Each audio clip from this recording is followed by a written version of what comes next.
Assalamualaikum warahmatullahi wabarakatuh. Perkenalkan, nama saya Adira Intania Putri, NIM 19016208. Pada video kali ini saya akan mempresentasikan materi dari pertemuan pertama sampai ke pertemuan 16. Pertemuan pertama tentang konsep linguistik dan sosiolinguistik. Apa itu sosiolinguistik? Sosiolinguistik adalah ilmu yang bersifat interdisipliner atau gabungan dua disiplin ilmu, yaitu sosiologi dan linguistik. Ilmu ini dijelaskan kemampuan manusia dalam menggunakan aturan secara tepat dalam situasi yang berbeda-beda. Linguistik memiliki arti ilmu bahasa. Ilmu bahasa merupakan ilmu objeknya bahasa. Linguistik merupakan ilmu yang menelaah tentang azas umum yang berlaku pada bahasa secara universal. Secara leksikal, linguistik dapat diartikan sebagai ilmu bahasa. Dalam Kamus Oxford dijelaskan bahwa linguistik adalah the scientific study of language or a particular language. Dalam Hornbeck 2007, halaman 781, linguistik adalah sebuah bidang ilmu yang mengkaji dan mempelajari segala sesuatu tentang bahasa, mulai dari bentuk, fungsi, makna, nilai, sampai dengan warna bahasa. Secara ilmiah, artinya dapat mewakili pemahaman tentang apa dan bagaimananya linguistik berperan dalam kajian ilmiah. Selanjutnya, sosiolinguistik sebagai linguistik terapan. Sosiolinguistik merupakan salah satu ilmu bahasa terapan yang mempelajari tentang problematika dialek suatu daerah, dan juga topik bilingual dan multilingual. Secara umum, yang dimaksud dengan ilmu terapan adalah pemanfaatan ilmu pengetahuan untuk merencanakan dan membuat desain bagi kegiatan yang praktis dalam kehidupan sehari-hari. Jika dikatakan sosiolinguistik sebagai ilmu terapan, itu berarti pemanfaatan ilmu linguistik untuk kepentingan proses pembelajaran bahasa. Sosiolinguistik dapat dikatakan sebagai ilmu linguistik terapan. Hal ini dikarenakan kajian sosiolinguistik tidak hanya dari struktur ilmiah saja, melainkan telaah dari struktur ekstrem.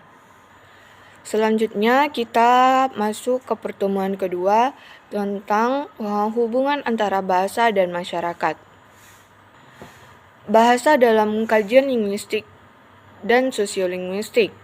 Dalam masyarakat kota, bahasa sering dipergunakan dalam berbagai ungkapan dengan berbagai makna, seperti bahasa warna, bahasa bunga, bahasa diplomasi, bahasa militer, dan sebagainya. Yang dimaksud dengan bahasa adalah sistem lambang bunyi yang arbitrer yang dipergunakan oleh anggota kelompok sosial untuk bekerja sama, berkomunikasi, dan mengidentifikasikan diri. Bahasa adalah bunyi ujar yang dihasilkan oleh alat ucap manusia. Sifatnya sistematis dan berulang. Sehingga kalau salah satu bagian saja yang terlihat, maka bagian lain dapat diramalkan atau dibayangkan. Bahasa adalah sistem lambang. Yang dimaksud lambang di sini adalah tanda yang dipergunakan oleh suatu kelompok berdasarkan perjanjian untuk memahami. Hal tersebut kita harus mempelajarinya. Bahasa itu sistem bunyi, artinya bahwa bahasa merupakan bunyi yang dikeluarkan oleh alat ucap yang mengandung makna. Pengertian masyarakat dalam kajian sosiolinguistik. Pertama, diketahui sosiolinguistik adalah studi untuk tentang hubungan antara bahasa dan masyarakat dan cara orang lain menggunakan bahasa dalam situasi sosial yang berbeda. Ini menyatakan pertanyaan, bagaimana bahasa mempengaruhi sifat sosial manusia dan bagaimana interaksi sosial membentuk bahasa. Kajian ini sangat bervariasi secara mendalam dan membentuk dan detail dari situasi dialek di wilayah tertentu hingga analisis secara pria dan wanita berkata satu sama lain dalam situasi tertentu. Dalam pengertian sosiologi, masyarakat tidak dipandang sebagai suatu kumpulan individu. Masyarakat merupakan suatu pergaulan hidup oleh karena manusia hidup bersama. Masyarakat merupakan suatu sistem yang terbentuk karena hubungan anggota-anggotanya. Dengan kata lain, masyarakat adalah suatu sistem yang terwujud dan berkehidupan bersama manusia, yang lazim disebut dengan sistem kemasyarakatan. Emil Durkheim tahun 1951 menyatakan bahwa masyarakat merupakan kenyataan yang objektif secara mandiri, bebas dari individu yang merupakan anggota-anggotanya. Selanjutnya, hubungan antara bahasa dengan masyarakat. Hubungan yang terdapat di antara bahasa dengan masyarakat adalah hubungan antara bentuk-bentuk bahasa tertentu yang disebut variasi, ragam, atau dialek dengan penggunaannya untuk fungsi-fungsi tertentu di dalam masyarakat. Bahasa adalah sistem tanda yang digunakan oleh manusia untuk berkomunikasi dengan orang lain.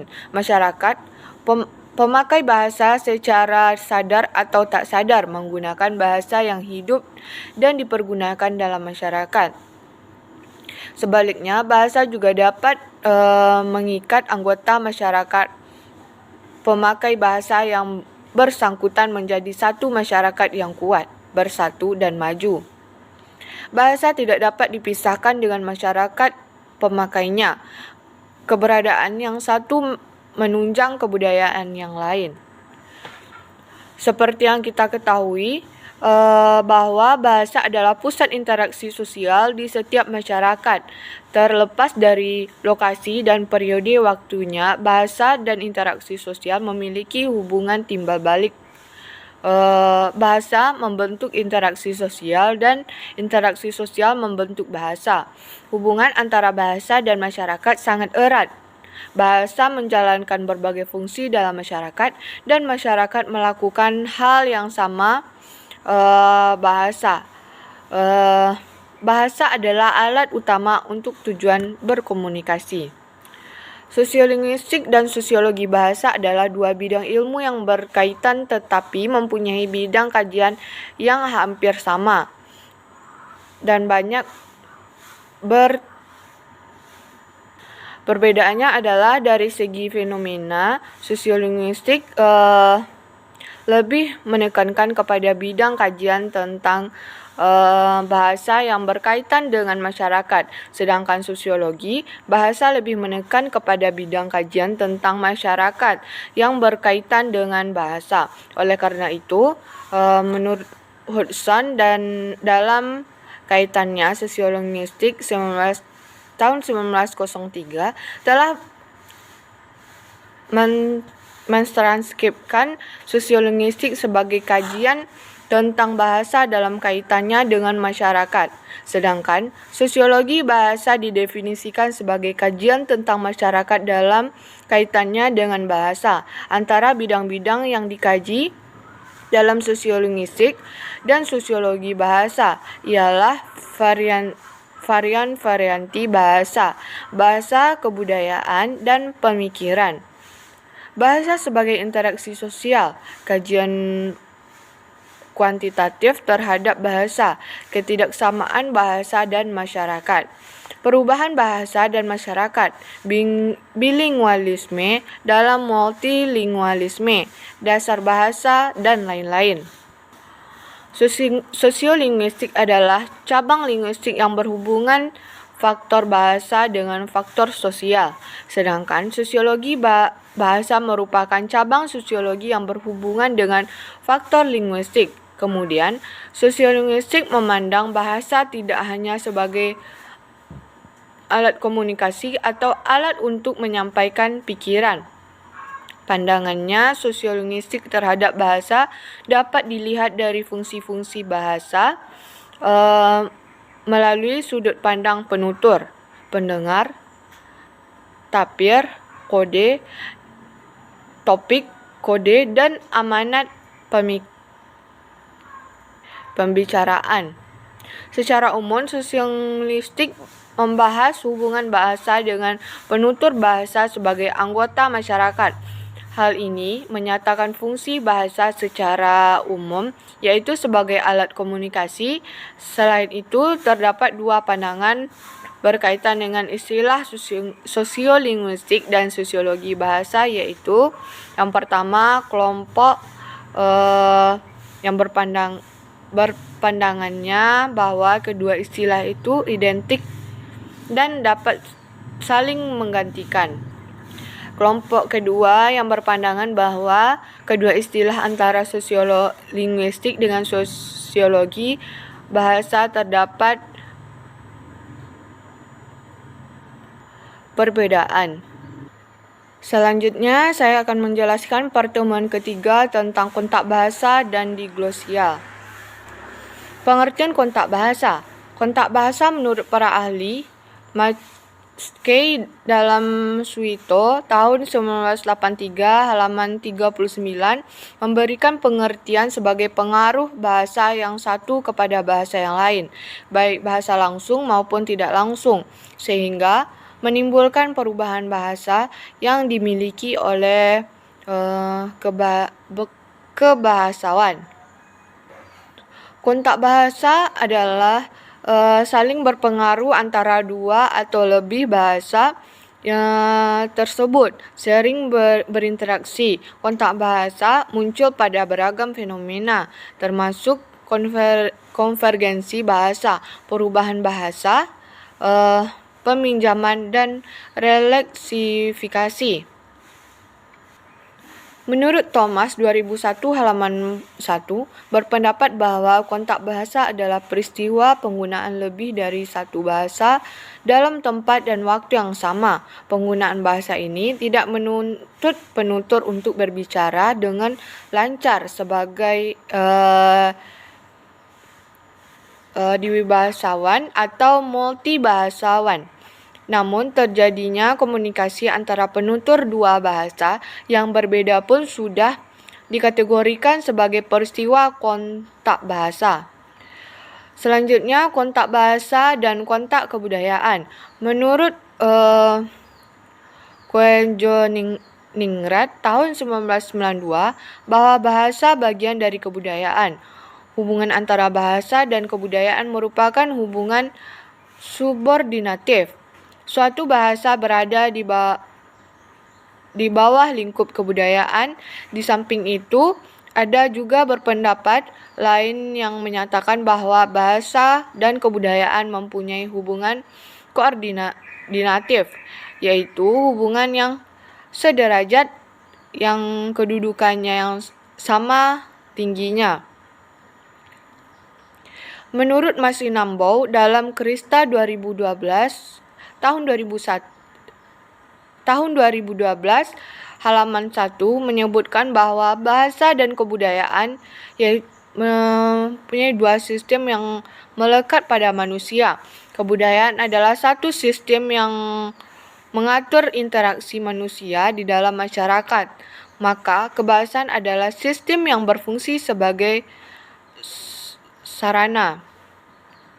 Pengertian diglosia yaitu yang dikemukakan Khair dan Agustina tahun 2014 halaman 1992 adalah keadaan di dalam masyarakat di mana adanya perbedaan penguasaan bahasa berdasarkan fungsi atau pertanyaan masing-masing menurut konteks sosialnya. Faktor penyebab kontak bahasa.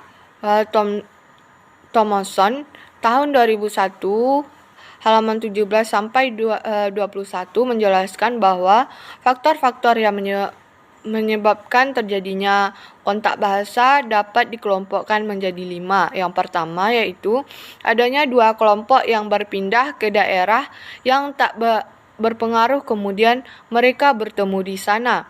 Dalam kasus ini, kedua kelompok bukan merupakan kelompok pribumi sehingga satu sama lain tidak menjajah atau menambah wilayah masing-masing. Antartika sebagai tempat di mana tidak ada populasi manusia yang menetap di sana merupakan contoh dari adanya faktor bahasa. Dengan sebab ini, para ilmuwan dari berbagai belahan dunia saling melanjutkan kontak bahasa dalam perkemahan mereka selama berada di sana. Yang kedua, perpindahan satu kelompok ke wilayah kelompok lain. Peristiwa perpindahan ini bisa dengan cara damai atau sebaliknya. Namun, kebanyakan tujuan dari adanya perpindahan ini adalah untuk menaklukkan dan menguasai wilayah dari penghuni aslinya. Peristiwa terjadinya kontak bahasa dalam hal ini yaitu melalui adanya perperangan. Namun, tidak semua kontak bahasa terjadi melalui proses saling bermusuhan. Ada juga yang melalui jalur perdagangan, penyebaran misi agama, serta adanya perkawinan campuran antara warga pribumi dan warga Eropa. Yang ketiga, adanya praktek pertukaran buruh secara paksa. Kontak bahasa pada beberapa perkebunan di daerah Pasifik yang berawal ketika para buruh yang dibawa ke sana. Beberapa yang berasal dari berbagai pulau Pasifik yang berbeda. Adanya pertukaran buruh atau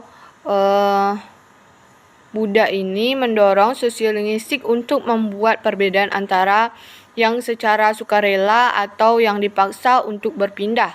Perbedaan ini tentu saja mempengaruhi sikap mereka terhadap negara yang dituju dan seringkali juga pada hasil kontak bahasa.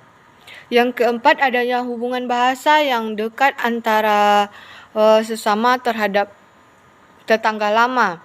Faktor kontak bahasa yang satu ini menjelaskan pada kita bahwa kita tidak mencari mengenal asal-usul adanya kontak, karena hal itu pasti terjadi dahulu kala ketika kelompok menjadi tetangga. Kontak bahasa merupakan salah satu hasil dari penggabungan tahunan pada sejumlah suku. Suku pegunungan di barat laut United States ketika mereka berpindah ke lembah untuk berburu kerbau. Yang kelima, adanya pendidikan atau bisa disebut kontak belajar. Kita lanjut saja ke bagian akibat kontak bahasa. Menurut Thomson 2001 halaman 157 mengatakan bahwa adanya lingua franco menyebabkan terjadinya kontak bahasa. Lebih jauh lagi, Thomson menyatakan bahwa 3 hal akibat percampuran bahasa mengakibatkan bahasa Kreol dan bahasa bilingual campuran. Fenomena tersebut merupakan fenomena yang saling terpisah. Hanya satu untuk Kreol. 2 hal tersebut terjadinya secara dialami bersama-sama. Kreol muncul dalam konteks di mana orang-orang dari latar belakang linguistik yang berbeda perlu mengadakan pembicaraan secara teratur. Inilah asal mula lingua franca. Selanjutnya materi yang keempat yaitu kedewibahasaan. Pengertian kedewibahasaan menurut Robert Lado yaitu kemampuan berbicara dua bahasa dengan satu sama lain, hampir sama baiknya. Secara teknis, berpendapat ini mengaku pada pengetahuan dua bahasa sebagaimana tingkatnya oleh seseorang. Keterkaitan antara kedewibahasaan dengan kontak bahasa. Yang pertama, pola-pola kedewibahasaan. Pola-pola kedewibasaan dapat dijelaskan dengan memperhatikan luas kedewibasaan di kalangan bahasa-bahasa dunia. Namun, kenyataannya tidak selalu terdapat hubungan antara bahasa dengan negara. Sebuah negara tidak selalu menggunakan satu bahasa, oleh sebab itu, jumlah bahasa melebihi jumlah negara di dunia. Selanjutnya, yang kedua, penyebab timbulnya kedewibasaan. Adanya kedewibasaan karena dipengaruhi beberapa faktor eksternal, yaitu pergaulan hidup di keluarga, di masyarakat, serta disebabkan oleh kemajuan teknologi, komunikasi, dan transportasi. Sedangkan faktor internal yang mempengaruhi ragam kedewibasaan seseorang adalah tahapan usia memperoleh usia belajar bahasa kedua, tingkat pendidikan, keresmian komunikasi dan kesosialan, pemerolehan bahasa selain bahasa asli akan menyebabkan kedewibasaan. Hal tersebut terjadi karena dua bahasa yang berkontak sehingga penutur dapat mempelajari unsur-unsur dari bahasa bukan bahasa ibu.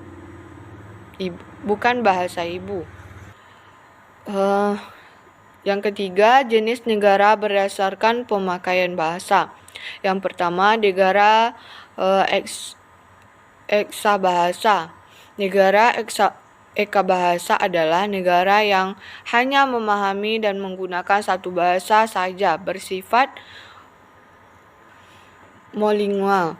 Yang kedua, negara dwibahasa. Negara dwibahasa adalah negara yang memahami ataupun menggunakan dua bahasa. Yang ketiga, negara aneka bahasa. Negara aneka bahasa adalah negara yang memahami dan menggunakan lebih dari dua bahasa.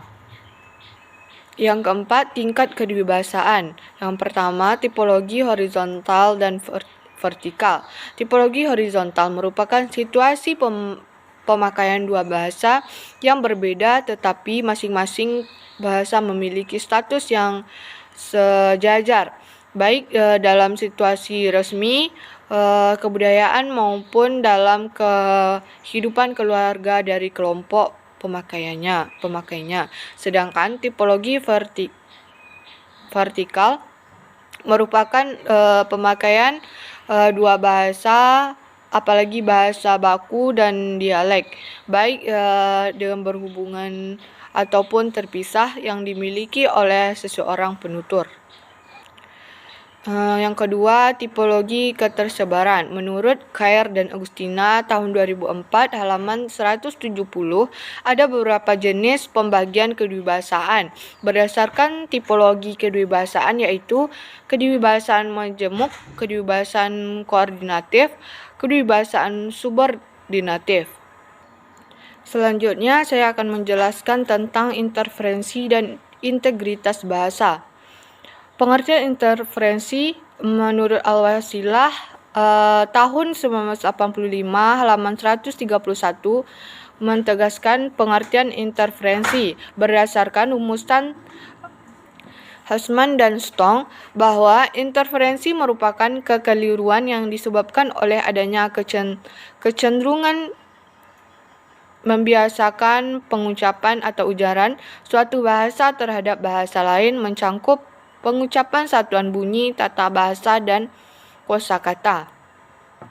Interferensi menurut Nababan tahun 1984 merupakan kekeliruan yang terjadi sebagai akibat terbawanya kebiasaan ujaran bahasa ibu atau dialek ke dalam bahasa atau dialek kedua.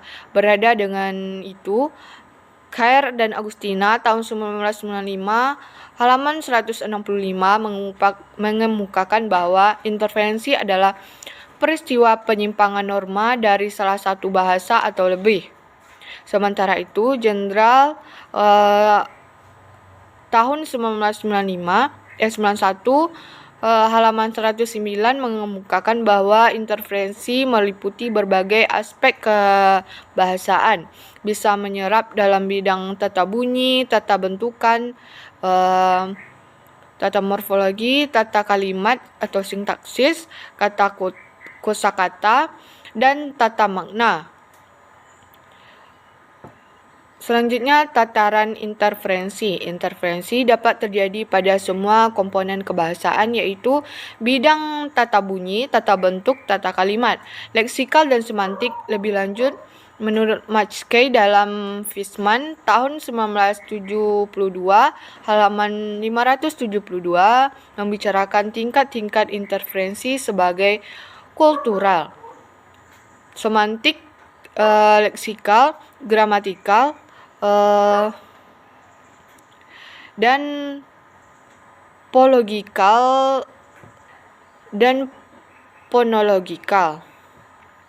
Interferensi disebabkan oleh 3 faktor utama. Yang pertama, faktor individu, yaitu ketidakseimbangan penguasaan atau kemampuan individual terhadap bahasa yang dikuasainya. Yang kedua, faktor kebahasaan, yaitu kesamaan struktur bahasa beberapa bahasa yang dikuasai penutur, sehingga penutur tadi meminjam kosakata bahasa lain yang dikuasainya. Yang ketiga, faktor kebahasaan, yaitu faktor konteks komunikasi. Selanjutnya, interferensi bahasa dalam pandangan psikologi behavioral. Berdasarkan sudut pandang psikologi, konsep tentang yang dilatar belakangi oleh psikologi behavioral, sedangkan konsep tentang analisis dilatar belakangi oleh psikologi kognitistik. Beraja tahun 1981 halaman 5 menyatakan bahwa sekurang-kurangnya ada 2 alasan yang menyebabkan lahir dan berkembangnya analisis kontrastis. Dua hal tersebut adalah perkembangan ilmu bahasa deskriptif sinkronik, termasuk kajian tentang kedewasaan, dan perkembangan kajian-kajian dalam teori belajar yang disebut transfer of learning.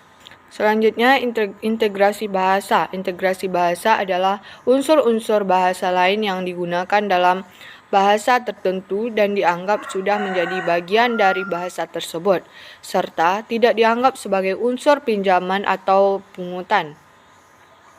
Senada dengan itu, Jenara tahun 1991 halaman 115 menyatakan bahwa dalam proses integrasi, unsur serapan itu telah disesuaikan dengan sistem atau kadar bahasa penyerapannya, sehingga tidak terasa lagi sifat keasingannya.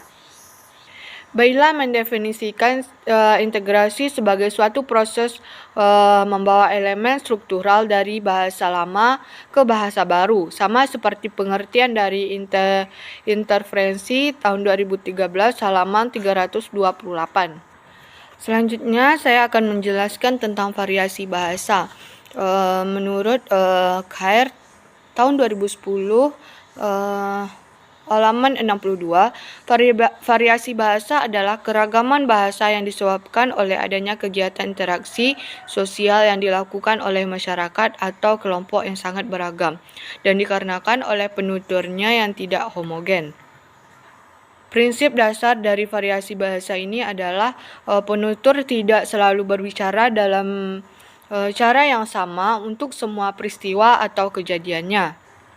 Ragam bahasa adalah variasi bahasa menurut pemakaian yang berbeda, menurut topik yang diterapkan, menurut hubungan pembicara, kawan bicara, orang yang dibicarakan, serta menurut medium pembicara. Ragam bahasa adalah ragam bahasa yang oleh penuturnya dianggap sebagai ragam yang baik, mempunyai prestasi yang tinggi, yang biasa digunakan di kalangan terdidik, di dalam karya ilmiah, karangan teknis, perundang-undangan di dalam suasana resmi atau di dalam surat menyurat resmi, seperti surat dinas disebut ragam bahasa baru atau ragam bahasa resmi. Laras bahasa adalah kesesuaian antara bahasa atau pemakaiannya. Dalam hal ini kita mengenal laras ilmiah, laras ilmiah populer, latar feature, laras komik, laras sastra yang masih dapat dibagi atas laras cerpen, laras puisi, laras novel, dan sebagainya. Sumber pencetus variasi bahasa. Variasi bahasa disebabkan oleh adanya kegiatan interaksi sosial yang dilakukan oleh masyarakat atau kelompok yang sangat beragam dan dikarenakan oleh para penuturnya yang tidak homogen. Dalam hal ini, variasi bahasa ada dua pandangan. Yang pertama, variasi itu dilihat sebagai akibat adanya keragaman sosial penutur bahasa itu dan keragaman fungsi bahasa itu. Yang kedua, variasi bahasa adalah sudah ada untuk memenuhi fungsinya sebagai alat interaksi dalam kegiatan masyarakat yang beraneka ragam. Selanjutnya kita masuk ke pertemuan 12 tentang sikap bahasa, pemilihan bahasa, pembakuan bahasa. Yang pertama, sikap bahasa. Sikap bahasa adalah peristiwa kejiwaan dan merupakan bagian dari sikap pengguna bahasa pada umumnya. Sikap berbahasa merupakan reaksi penilaian terhadap bahasa tertentu. Sikap bahasa adalah posisi mental atau perasaan terhadap berbahasa itu sendiri atau orang lain. Sikap bahasa timbul bila seseorang itu sebagai masyarakat yang dwibahasawan atau multibahasawan. Menurut Gavin dan Mathiot, tahun 1968 merumuskan 3 dari sikap bahasa, yaitu kesetiaan bahasa, kebanggaan bahasa, dan kesadaran bahasa. Menurut Anderson, dalam Cair tahun 1995, halaman 200, sikap bahasa adalah tata keyakinan atau kognisi yang relatif berjangka panjang. Sebagian mengenai bahasa, mengenai objek bahasa yang memberi kecenderungan kepada seseorang untuk bereaksi dengan cara tertentu yang disenanginya. Pemilihan bahasa. Pemilihan bahasa dalam masyarakat multibahasa merupakan gejala yang menarik untuk dikaji dari perspektif sosiolinguistik. Dalam pemilihan bahasa terdapat 3 kategori pilihan. Pertama, dengan memilih satu variasi dari bahasa yang sama. Apabila seorang penutur bahasa Jawa berbicara kepada orang lain menggunakan bahasa Jawa, misalnya, maka ia telah melakukan pemilihan bahasa. Yang kedua, dengan melakukan alih kode, artinya menggunakan satu bahasa pada satu keperluan dan menggunakan bahasa lain pada keperluan lain. Dalam satu peristiwa komunikasi. Ketiga, dengan campur kode, artinya menggunakan satu bahasa tertentu dengan bercampur serpihan-serpihan dari bahasa lain. Selanjutnya, pembakuan bahasa. Pembakuan bahasa adalah proses pemilihan satu ragam bahasa untuk dijadikan bahasa baku. Kenegaraan serta usaha pembinaan dan pengembangannya yang bisa dilakukan terus-menerus. Pembakuan bahasa berarti pemilihan salah satu variasi yang diangkat untuk mendukung fungsi-fungsi tertentu. Satu variasi yang diangkat untuk mendukung fungsi-fungsi tertentu dan ditempatkan di atas variasi yang lain. Pembakuan bahasa tidak dimaksudkan untuk mematikan variasi bahasa dan non-baku. Selanjutnya, sikap bahasa, pemilihan bahasa, dan pembakuan bahasa. Yang pertama, struktur linguistik bahasa. Struktur linguistik bahasa baku. Ragam bahasa baku atau standar memiliki sifat Kemantapan dinamis yang berupa kaidah atau aturan yang tetap. Bahasa baku atau standar selain memiliki kemantapan dinamis juga memiliki kecendekiaannya perwujudan dalam kalimat, paragraf, dan satuan bahasa lain yang lebih besar pengungkapan, pengenalan atau pemikiran yang teratur, logis, dan masuk akal. Bahasa baku adalah bahasa yang standar, yang berkenaan dan ketetapannya telah ditentukan oleh negara. Baku atau standar berarti berbahasa tersebut tidak dapat berubah setiap saat. Berdasarkan teori bahasa baku merupakan bahasa yang pokok, yang menjadi bahasa standar dan acuan yang digunakan sehari-hari dalam masyarakat. Pemakaian bahasa yang mengikuti kaidah bahasa yang dilakukan atau yang dianggap baku adalah pemakaian bahasa Indonesia yang baik dan benar. Dengan demikian, bahasa Indonesia baku dengan benar adalah pemakaian bahasa yang mengikuti kaidah bahasa atau gramatikal bahasa baku. Pemakaian bahasa dengan baik menekankan aspek komunikatif bahasa. Kita harus memperhatikan kepada siapa kita akan menyampaikan bahasa. Oleh karena itu, unsur umur, pendidikan, agama, status sosial, lingkungan sosial, dan sudut pandang khalayak sasaran kita tidak boleh diawalkan. Selanjutnya, perencanaan dan pembakuan bahasa Indonesia sebagai bahasa nasional. Usaha pembakuan bahasa Indonesia sudah berlangsung sejak tahun 1979. Pembakuan bahasa Indonesia tersebut dimaksudkan agar tercapai pemakaian bahasa yang cermat, tepat, efisien bagi masyarakat Indonesia.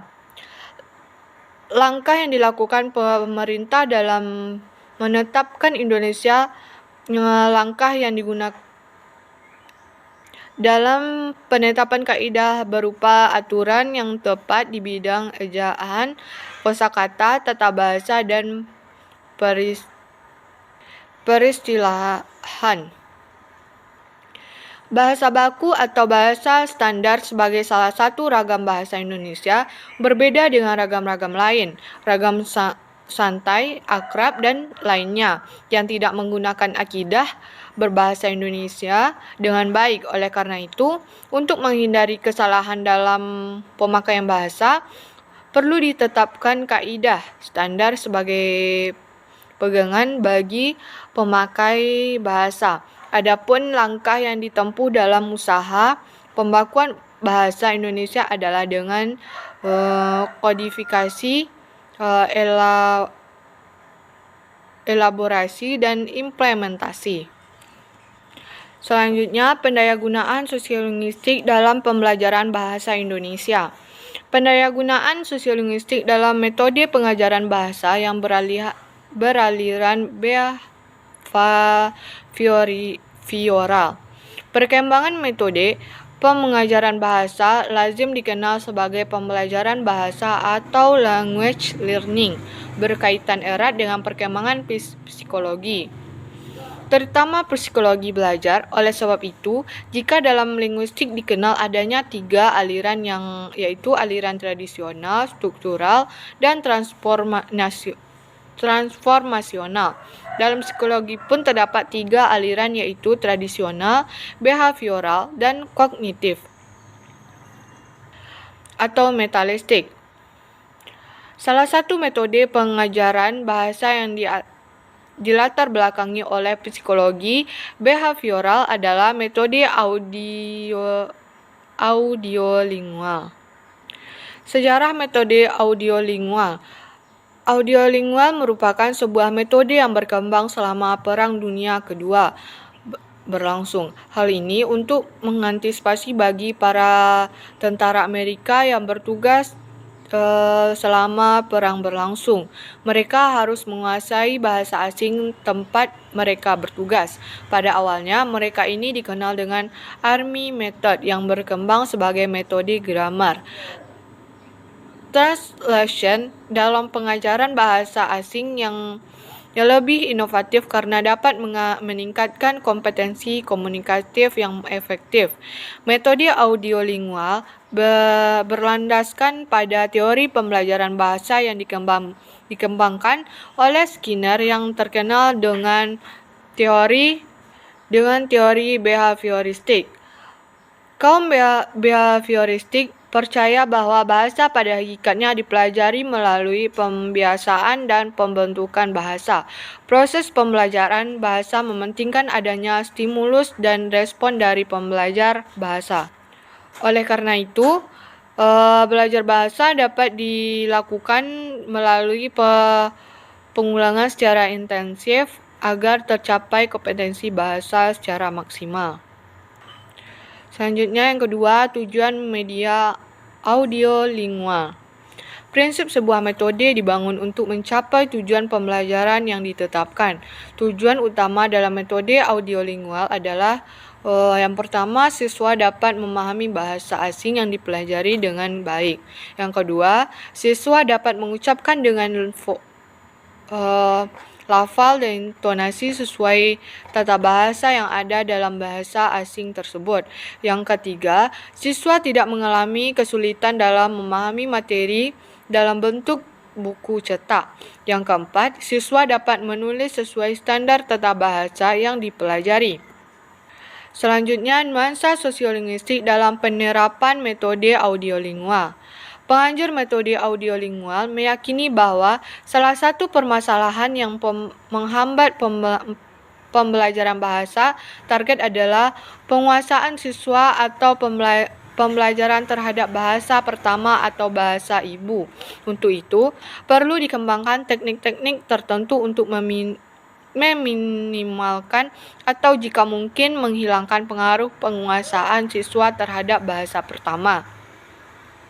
Pada masa ini, pakar-pakar sosiolinguistik memandang bahwa penguasaan siswa terhadap bahasa pertama akan menyebabkan terserapnya unsur-unsur bahasa pertama itu terhadap kebiasaan siswa ketika berbahasa target. Selanjutnya, penggunaan sosiolinguistik dalam metode pengajaran bahasa yang beraliran mentalistik. Salah satu metode pembelajaran bahasa yang didasarkan atas psikologi mentalistik adalah metode komunikatif, yang dikenal juga sebagai pendekatan komunikatif secara mendasar. Selain dipengaruhi oleh psikologi mentalistik, pendekatan komunikatif ini juga didasarkan atas linguistik transformasional yang dipelopori oleh Chomsky. Pendekatan komunikasi didasarkan atas kenyataan bahwa fungsi utama bahasa adalah alat komunikasi, baik komunikasi antara seseorang dengan orang lain maupun komunikasi yang berlangsung dalam diri seseorang. Sebagai sebuah pendekatan pembelajaran langsung, pendekatan komunikasi memiliki landasan yang cukup kokoh berkenaan dengan hakikat bahasa dan hakikat pembelajaran bahasa. Artinya, pendekatan komunikatif didasarkan atas kajian bahasa secara kontemporer, serta di lain atas kajian teori pembelajaran bahasa yang berakar pada teori kognitivistik. Dari aspek kepengajaran, pendekatan ini juga menekankan pada fungsi guru terutama sebagai fasilitator, bukan hanya penyaji ilmu lazim diperankan guru melalui ceramah. Hanya sekian materi